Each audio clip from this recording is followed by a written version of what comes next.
Popular singer Christy Gibson warms up her voice in a recording studio. But Christy is a star with a difference.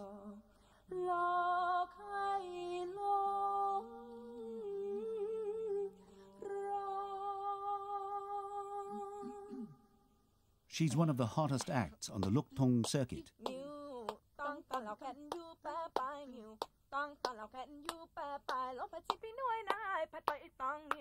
Christy's voice and blonde, blue-eyed beauty have made her a hit in Thailand, the country where she has lived since she was 6.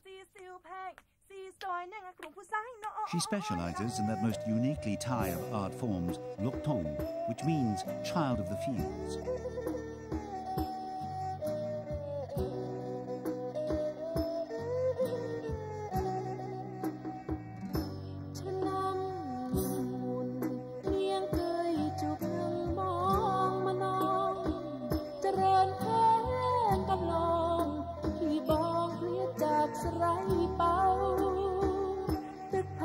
With her perfect enunciation of the Thai language and a critically acclaimed voice, Christy has helped to revive Luk Thung. But she says she still has a lot to learn. I think without that feeling, it's really a lot about feeling this type of music.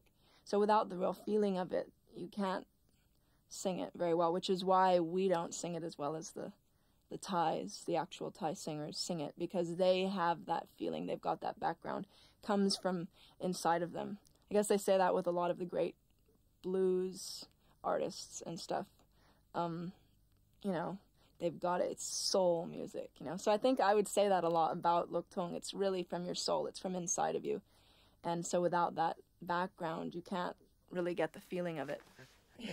As well as her solo career, Christy sings with another blue-eyed blonde who has also taken the Luk Thung scene by storm.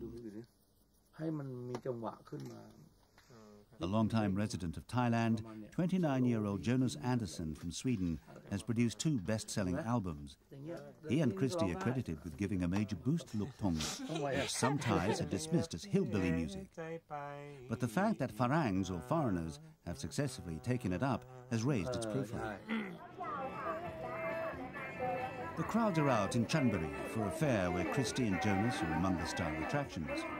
During the economic boom of the 1980s, many Thais tried to embrace all things Western, and Luk Thung's traditional popularity dropped off.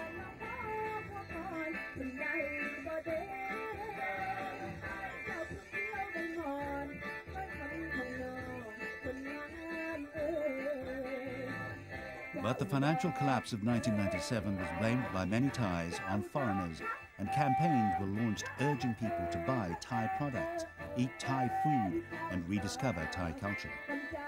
A renewed sense of national pride took hold, but this patriotic fervour didn't stop the 2 European singers becoming popular.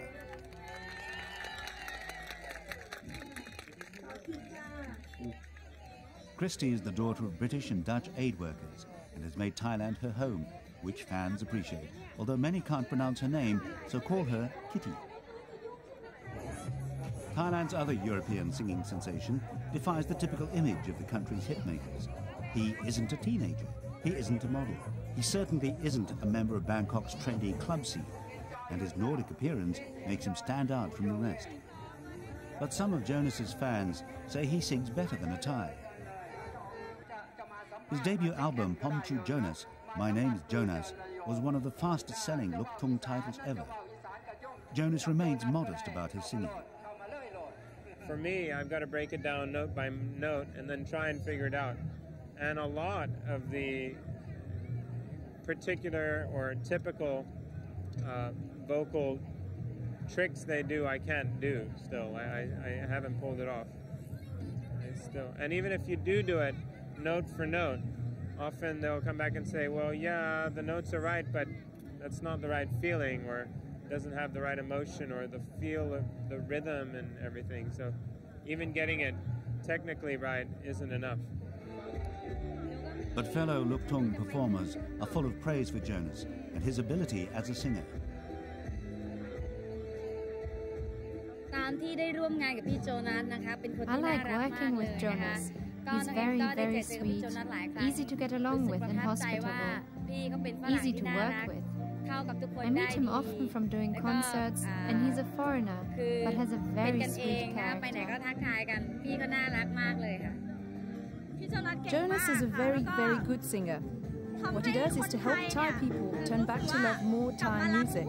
Luk Thung.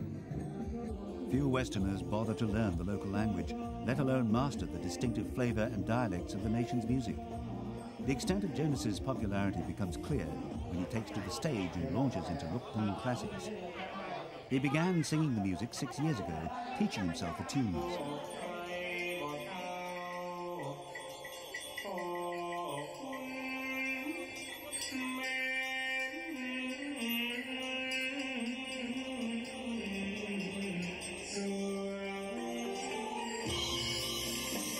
Shakes and sways with lithe, slightly effeminate moves, typical of some Thai country singers.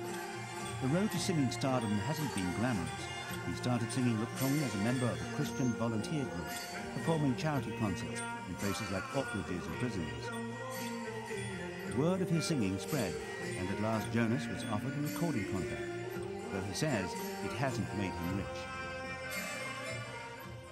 Surprisingly enough, in terms of tape sales or in terms of royalties, it's really very little, and the only real income is from shows, and of course with all the expenses, the whole team traveling, that takes up most of it, as well as living expenses, and then if we have more than that, we usually invest it towards our charity activities.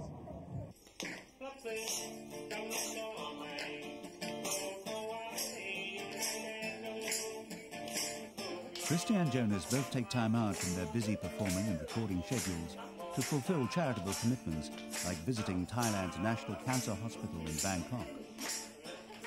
Both performers believe in putting as much as possible back into their adopted country, which has given them fame, if not fortune. Jonas says he's driven to reach out and help others and is inspired by the Thai people and their culture.